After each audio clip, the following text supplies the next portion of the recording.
എല്ലാവർക്കും യേശുവിൻ നാമത്തിൽ വന്ദനം. നല്ല ദിവസം തന്ന ദൈവത്തിന് സ്തോത്രം.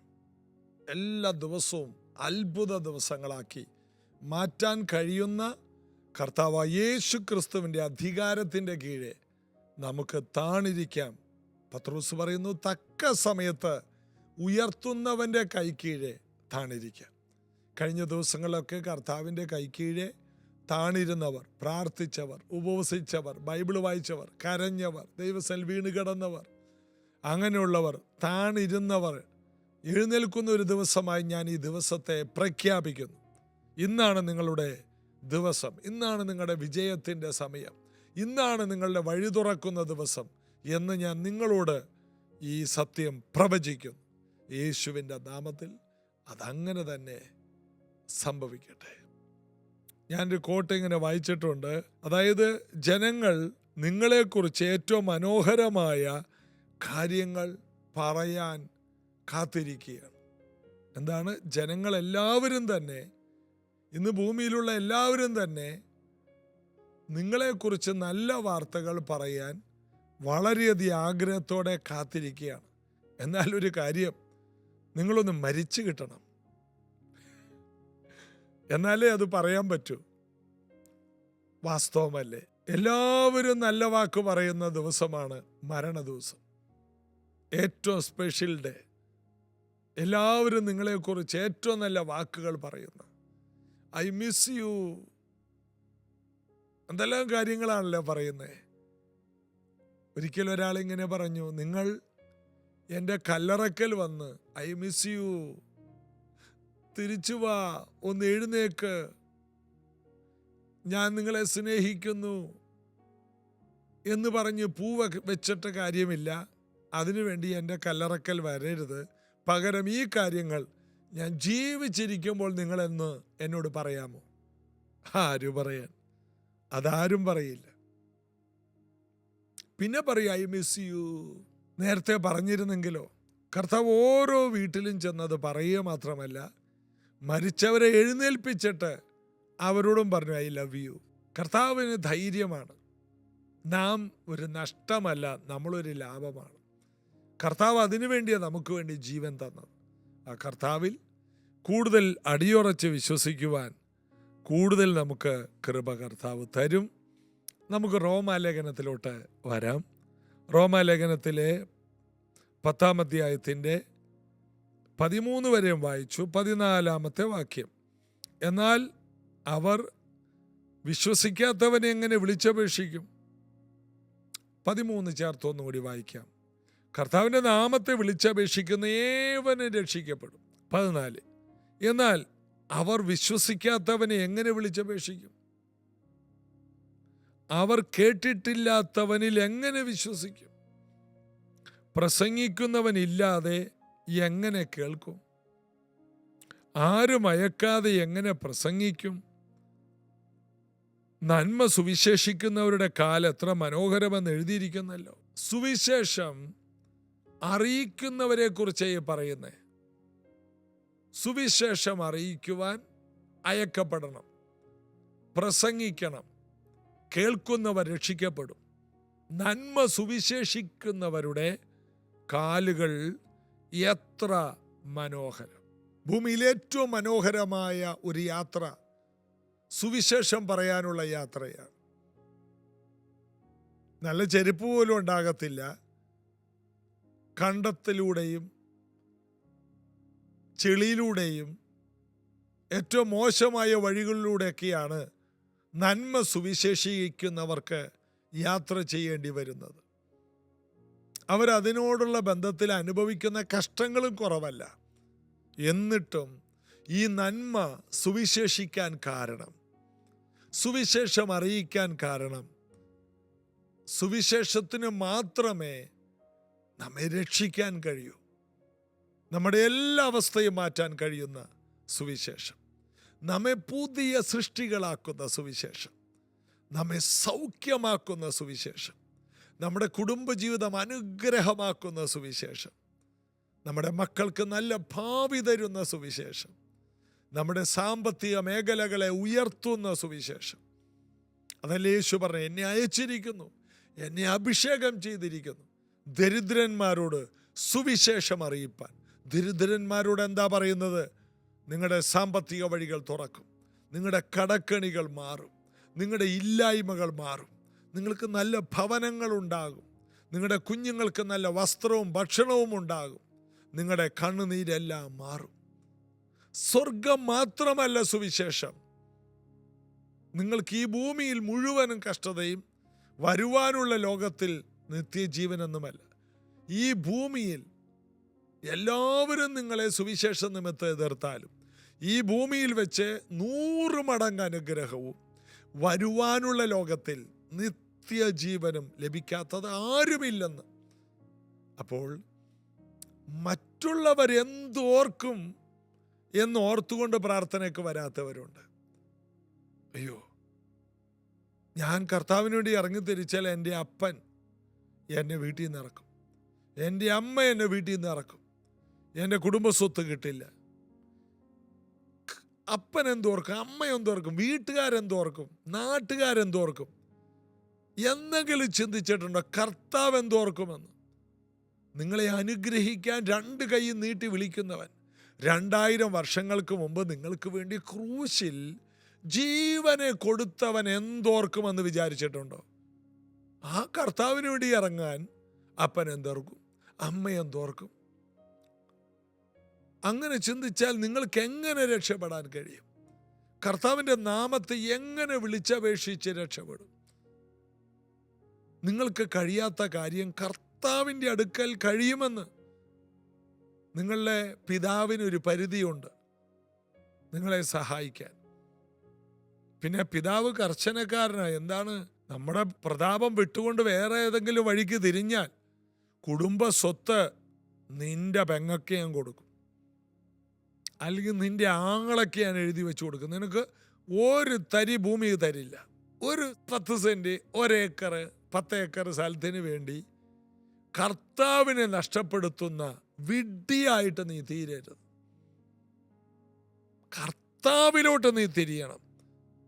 ഈ ഭൂമി മുഴുവൻ നിനക്ക് തരാൻ കഴിയുന്നവനാണ് കർത്താവ്. ഈ ഭൂമിയെ മുഴുവനും ആദാമിനെ ഉണ്ടാക്കിയിട്ട് ആദാമിൻ്റെ കയ്യിൽ കൊടുത്തവനാണ് കർത്താവ്. അതിനുശേഷം ഈ ഭൂമിയെ നോഹയുടെ കയ്യിലോട്ട് കൊടുത്തു. ഭൂമി മുഴുവനും നോഹയ്ക്കും അവൻ്റെ 3 മക്കൾക്കുമായിരുന്നു. അവിടെ നിന്നാണ് അവർ വർദ്ധിച്ച് പെരുകിയത്. പിന്നീട് ദൈവം അബ്രഹാമിനെ വിളിച്ചിട്ട് പറഞ്ഞു, ഈ ഭൂമിയിൽ ആകാശത്തിലെ നക്ഷത്രങ്ങളെ പോലെ ഞാൻ നിന്നെ അനുഗ്രഹിക്കും. ഭൂമിയിൽ ഏറ്റവും വലിയ അനുഗ്രഹം ഒരുവനെ വിളിച്ച് ദൈവം കൊടുത്തു. അതിനുശേഷം ആ കുടുംബത്തിൽ യേശു വന്നു. എന്നിട്ട് ഈ ഭൂമിയിലെ ഏറ്റവും അനുഗ്രഹിക്കപ്പെട്ടവരായി തീരുവാൻ, യേശുവിനെ സ്വീകരിപ്പാൻ യേശു നമുക്ക് വേണ്ടി ജീവനെ തന്നു. ദൈവത്തിൻ്റെ കരുണയുടെ ആ നിറവ് നമുക്ക് ഇതിലെല്ലാം കാണാൻ കഴിയുന്നു. യേശുവിനെ കൈക്കൊള്ളുക എന്നുള്ളത് മനുഷ്യ ജീവിതത്തിൽ ലഭിക്കുന്ന ഏറ്റവും വലിയ കാര്യമാണ്. നമുക്ക് വേണമെങ്കിൽ രാത്രിയിൽ വരുന്ന നിക്കോദിമോസിനെ പോലെ വരാം. പിന്നെ അവനെ കാണുന്നത് കർത്താവിന് വേണ്ടി ഒരു വാക്ക് പറയുന്നുണ്ട്. അത് കഴിഞ്ഞിട്ട് അവനെ കാണുന്നത് വീണ്ടും രാത്രി തൈലം പൂശാൻ വരുന്നതാണ്. കർത്താവ് മരിച്ച ശേഷം ജീവിച്ചിരുന്നപ്പോൾ കർത്താവിൻ്റെ കൂടെ നടക്കാൻ കഴിയാതെ പാതിരാത്രി ഒളിച്ചും പാത്തും കർത്താവിൻ്റെ അടുത്ത് വരുന്ന നിക്കോദിമോസിനെ പോലെ ജീവിച്ചാലും ശിഷ്യനാണ്, അല്ലെന്ന് പറയുന്നില്ല. എന്നാൽ സകലതും വിട്ട് നിന്നെ അനുഗമിച്ചിരിക്കുന്നു കർത്താവേ എന്ന് പറഞ്ഞ് കലപ്പയ്ക്ക് കൈവച്ച ശേഷം പുറകോട്ട് നോക്കാതെ സുവിശേഷത്തിനൂടെ ഇറങ്ങിയവരുണ്ട്. അവരെ ദൈവം അനുഗ്രഹിച്ചതിന് കയ്യും കണക്കുമില്ല. നിങ്ങൾക്ക് ഏതളവിൽ വേണമെങ്കിലും കർത്താവിനെ വിശ്വസിക്കാം. നിങ്ങൾ എടുക്കുന്ന തീരുമാനമാണ്. കർത്താവിന് വേണ്ടി ഇറങ്ങിയാൽ കർത്താവിനെ അങ്ങോട്ട് വിശ്വസിക്കണം, എന്നിട്ട് ഇറങ്ങണം. എൻ്റെ കർത്താവ് എന്നെ കൈവിടില്ല. അങ്ങനെ ഇറങ്ങിത്തിരിച്ചവർക്കൊക്കെ കുറച്ചൊക്കെ നിന്നൊക്കെ ഉണ്ടായിട്ടുണ്ട്. എന്നാൽ അവർ അനുഗ്രഹിക്കപ്പെട്ടതുപോലെ അവരുടെ കുടുംബത്തിൽ ആരും അനുഗ്രഹിക്കപ്പെടും. അബ്രഹാമിനെ പോലെ ചാർച്ചക്കാരെ, പിതൃഭവനത്തെ, സ്വന്തം ദേശത്തെ വിട്ടിറങ്ങിയപ്പോൾ അബ്രഹാമിനെ അനുഗ്രഹിച്ചതുപോലെ ആരെ അനുഗ്രഹിച്ചു? അവൻ്റെ കുടുംബത്തിൽ ആരെങ്കിലും അനുഗ്രഹിക്കപ്പെട്ടു? ലോത്ത് അനുഗ്രഹിക്കപ്പെട്ടു. ഹാരാന്റെ കുടുംബത്തിൽ ആരനുഗ്രഹിക്കപ്പെട്ടു? അബ്രഹാമിന്റെ പിതാവിന്റെ ഫാമിലിയിൽ ആരെങ്കിലും ഉണ്ടോ? സാറയുടെ ഫാമിലിയിൽ ആരെങ്കിലും ഉണ്ടോ? ഒന്നുമില്ല. കർത്താവിന് വേണ്ടി ഇറങ്ങിയാൽ ദാവീദിനെ പോലെ രാജകീയമായ ഒരു റോയൽ ഫാമിലിയാക്കി ദൈവം മാറ്റും. എൻ്റെ അപ്പനും അമ്മയും എന്നെ ഉപേക്ഷിച്ചു, എന്നാൽ യഹോവ എന്നെ ചേർത്ത് കൊണ്ടു. എല്ലാവരും കൈവിട്ടാലും കൈവിടാത്ത കർത്താവിനെ മുറുകെ പിടിക്കുന്ന സുവിശേഷത്തിലുള്ള വിശ്വാസം നിന്റെ ലൈഫിനെ AD BC പോലെ രണ്ടായിട്ട് തിരിക്കും. ഒരു പുതിയ തുടക്കമുണ്ടാകും. ഇതൊക്കെ കേൾക്കുമ്പോൾ ചിലർക്ക് ഫെലിക്സ് പറഞ്ഞതുപോലെ തൽക്കാലം പോകാം, അവസരമുള്ളപ്പോൾ വിളിപ്പിക്കാമെന്ന് പറഞ്ഞ പോലെ നിങ്ങളിത് കേൾക്കുമ്പോൾ ചിലപ്പോൾ ഈ പ്രോഗ്രാം ഓഫ് ചെയ്ത് വെക്കാൻ പോലും നിങ്ങൾക്ക് തോന്നിപ്പോകും. കാരണം നിങ്ങൾ തീരുമാനമെടുത്തു പോകും. നിങ്ങൾ തീരുമാനമെടുക്കണം. ഓഫ് ചെയ്യരുത്. കേൾക്കണം, പലവട്ടം കേൾക്കണം, കരയണം, തീരുമാനമെടുക്കണം. കർത്താവിനോട് തെറ്റുകൾ ഏറ്റുപറയണം. കർത്താവേ, ഞാൻ നിന്നെ ഒന്നാം സ്ഥാനത്ത് കണ്ടില്ല. എൻ്റെ കുടുംബസ്വത്തും ബന്ധങ്ങളും ഒന്നാം സ്ഥാനത്ത് കണ്ടത് കൊണ്ട് എനിക്ക് വേണ്ട രീതിയിൽ ആത്മീകമായി വളരാൻ കഴിഞ്ഞില്ല എന്നൊന്ന് ഇന്നേറ്റു പറയാൻ ആരുണ്ട്?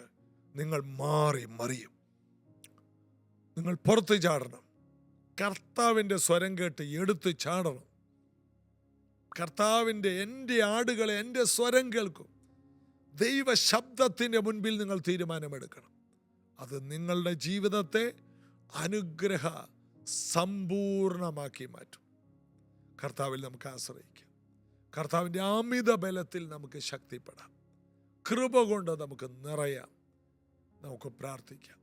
യേശുവേ, ഇന്ന് ഈ വചനങ്ങൾ കേട്ട ഓരോ പ്രിയപ്പെട്ടവർക്കും വിശ്വാസത്തിൻ്റെ, ധൈര്യത്തിൻ്റെ, തീരുമാനശേഷിയുള്ള ചുവടുകൾ വെക്കാൻ കഴിയാതെ ഇവരുടെ ജീവിതത്തിൽ ആടുന്ന അവസ്ഥയിൽ നിന്ന് ഒരു ഉറച്ച തീരുമാനമെടുത്ത് ത്യാഗപരമായി മുന്നോട്ട് കർത്താവിന് വേണ്ടി ഓടാൻ ഈ മക്കൾക്ക് ധൈര്യവും തീരുമാനശേഷിയും പരിശുദ്ധയാത്മാവ് കൊടുക്കണമേ.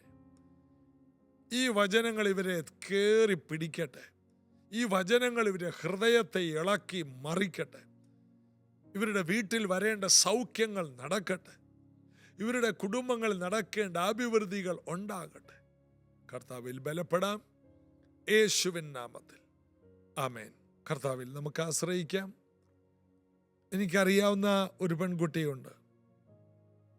അവളുടെ വീട്ടിൽ അവളുടെ ആങ്ങള മരിച്ചപ്പോൾ അവളുടെ മൂത്ത ആങ്ങളെയൊക്കെ പറഞ്ഞു, ഇളയ ആങ്ങള മരിച്ചപ്പോൾ നീ ഇവിടെ വന്ന് പാർക്ക്, നിനക്കൊരു വീടില്ലല്ലോ, നിനക്ക് ഇവിടെ വന്ന് പാർത്തൂടെ, ഇത്രയും സ്ഥലമുണ്ട്, ഈ വീടൊക്കെ നീ എടുത്തോ, മാതാപിതാക്കളുടെ കൂടെ, മാതാവിൻ്റെ കൂടെ അങ്ങോട്ട് ജീവിച്ചു. അവിടെയുള്ള ഭർത്താവും പറഞ്ഞു, ഇല്ല, ഞങ്ങൾ വാടക വീട്ടിലാണെങ്കിലും ഒറ്റ മുറി അടുക്കളയുള്ളെങ്കിലും ഞങ്ങൾക്ക് അതിനകത്തുള്ള സന്തോഷം അവിടെ കിട്ടില്ല. ഞങ്ങൾ ഇതിനകത്ത് സന്തോഷമുള്ളവരാണ്. കാരണം അവരവിടെ നല്ലൊരു കൂട്ടായ്മയിൽ പോകുന്നവരാണ്, നന്നായി പ്രാർത്ഥിക്കുന്നവർ. ആ പെൺകുട്ടിയെ എനിക്കറിയാം. അവർ വളരെ കഷ്ടപ്പെട്ടാണ്, ഒരു മുറി അടുക്കളയുള്ളൂ, എന്നാൽ അതിനകത്ത് അവർ സംതൃപ്തരാണ്. അതിൻ്റെ പേരാണ് വിശ്വാസം. അതിൻ്റെ പേരാണ് കർത്താവിലുള്ള സന്തോഷം. അവരുടെ കർത്താവിലുള്ള സന്തോഷം കളഞ്ഞിട്ട് അവർക്ക് വീടും വേണ്ട, ജീവിത സാഹചര്യവും വേണ്ട. അവരുടെ കൂട്ടായ്മ, അവരുടെ ചർച്ച വിട്ട് അവർക്ക് അവിടുന്ന് മാറാൻ പറ്റില്ല. നല്ലൊരു കൂട്ടായ്മയിൽ അവർ പോകുന്നത്. എന്നാൽ ഈ സ്ഥലത്ത് എന്നാൽ കൂട്ടായ്മയില്ല. വീടുണ്ട്, പറമ്പുണ്ട്, ജീവിക്കാനെല്ലാം ഉണ്ട്, കഴിക്കാനുണ്ട്, എന്നാൽ ആത്മീക സന്തോഷം പോകും. ആത്മീക സന്തോഷത്തിന് ഒന്നാം സ്ഥാനം കൊടുക്കുന്ന ഇതുപോലെയുള്ളവർ നാളുകളിൽ കർത്താവിൽ പ്രസിദ്ധരാകും, സമ്പന്നരായി മാറും. കർത്താവിൻ്റെ എല്ലാവിധ അനുഗ്രഹങ്ങളാൽ അവർ നിറയും. കർത്താവ് അനുഗ്രഹിക്കട്ടെ. ഈ സന്ദേശങ്ങൾ നിങ്ങൾ നഷ്ടപ്പെടുത്തരുത്. കഴിയുന്നത്രയും മറ്റുള്ളവർക്ക് ഷെയർ ചെയ്യുക. നാളെ ഇതേ സമയത്ത് നമുക്ക് ഒരുമിച്ച് കാണാം. God bless you.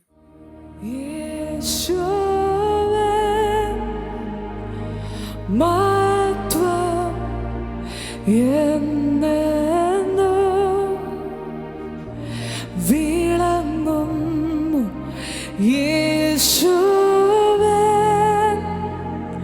സ്തുതികൾ ദൂതർ വാഴ്ത്തുന്നു.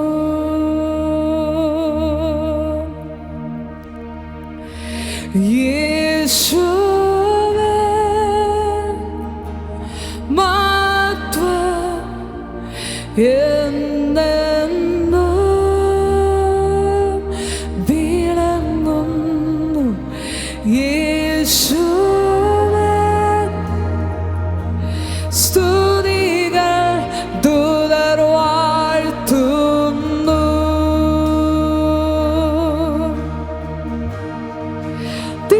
തിരുനാമം ഉയർത്തുന്നു. തിരുനാമം വാഴ്ത്തുന്നു. തിരുനാമം പുകഴ്ത്തുന്നു. യേശുവേ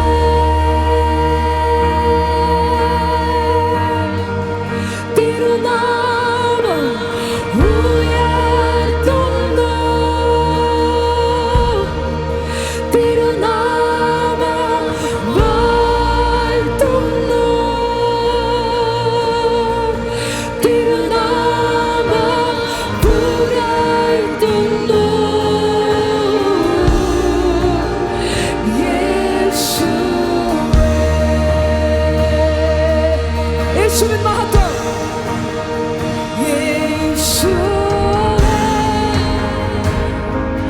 മഹത്വം എന്നെന്നും വിളങ്ങുന്നു. യേശുവേ സ്തുതികൾ ദൂതർ വാഴ്ത്തുന്നു. യേശുവിന്റെ മുഖത്ത് നോക്കിയൊന്ന് പാടിയട്ടെ. യേശുവേ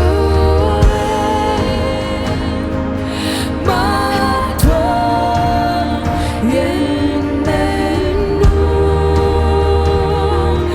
വിളങ്ങുന്നു. യേശുവേ സ്തുതികൾ ദൂതർ വാഴ്ത്തുന്നു.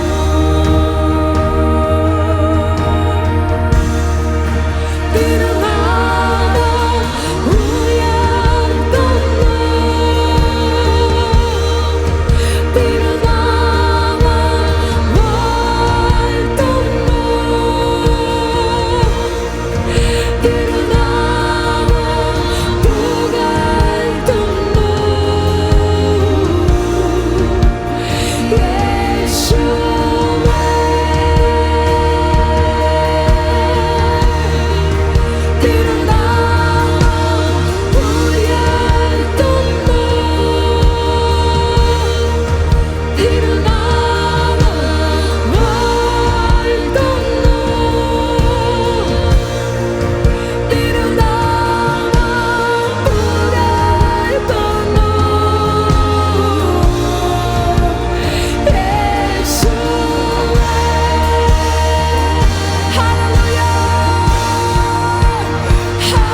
സഭ ചേർന്ന് തിരുനാമം തിരുനാമം